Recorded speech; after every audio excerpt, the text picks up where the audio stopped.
Hello everybody, John Fulford here. I hope you're doing well. I'm doing great. Thanks for asking. Today, we're gonna talk about trailer syncs, the pros, the cons, some general guidelines. If you like the video, don't forget to subscribe and check out the links in my bio. I'm putting out a royalty-free, sync-focused sample pack, sound pack, whatever you wanna call it, featuring fireworks and power tools. So links in the description. Let's talk. So trailer music. An interesting facet of the trailer music business is that it's kind of insulated. And here's what I mean by that. Say you work at a TV company, you might resign and get a job at a film company. You might resign from the film company, get a job at an ad agency and jump around to these different mediums.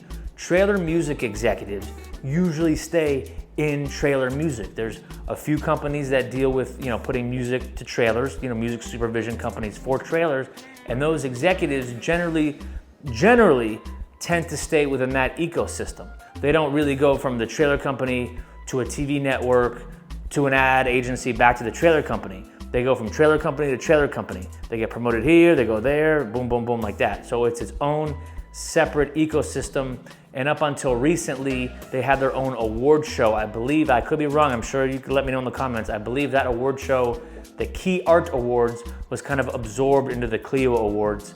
I read about that. I could be wrong, I don't have all the details on that, but it just goes to show you it's its own separate entity, for lack of a better word. Another facet of the trailer music industry are the budgets.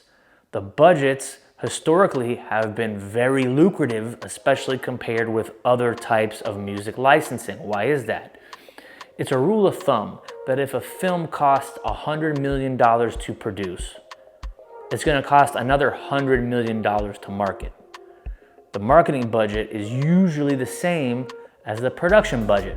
Obviously, there's cool indie films that don't cost as much to produce, so the marketing budget might be over what they spent on making the movie.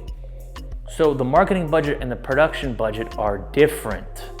On a TV show, for instance, most of the time, generally speaking, if there's a TV show, an episode, and there's 2 live explosions, a water chase scene, and 3 really popular songs in the TV show, they're not gonna have a lot of money left over for you and me. See how that works? Because they spent a lot of money on the production of the episode. They had to draw budget away from things like music. And then also they use big songs in the episode that further depletes the budget. So when it comes time to do independent artists, there's not a lot of budget left for that episode. But with trailers, marketing and production is usually completely separate. So X-Men, all the explosions, whether they're real or they're keyed in with CGI or probably both, or maybe nowadays all CGI, but you know what I mean. If the movie cost $100 million to make, they wanna make sure that marketing budget is beefy too, because they need to make that $100 million back, or more, however much they spent on making the movie. So they want the big budget so they can get the best tracks. If you're a major artist, some artists get paid in the high 6 figures, and I'm sure nowadays 7 figures to have their songs synced in one version of one trailer for one movie.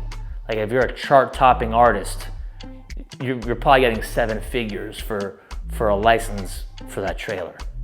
So even though they're getting 7 figures, you're still getting a big beefy fee for your music as well. A little aside real quick, we're not gonna talk about moody trailer covers in this video. That deserves a whole video in and of itself. So if you're wondering if I'm gonna talk about the moody trailer vibe, cover songs, subscribe so you'll be notified of when I do that video, because that's a whole other video. A third thing, and this is what's gonna benefit you, the viewer, the most.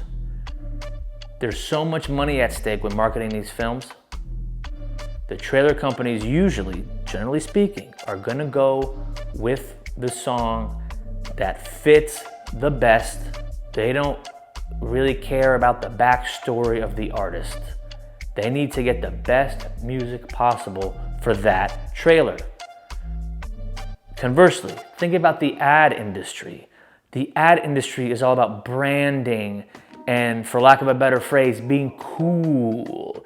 You could have a great song, but if someone else has a great song, but their artist story vibe is more hip and pop culture oriented, you're probably gonna go with that person because they could use that artist in their PR.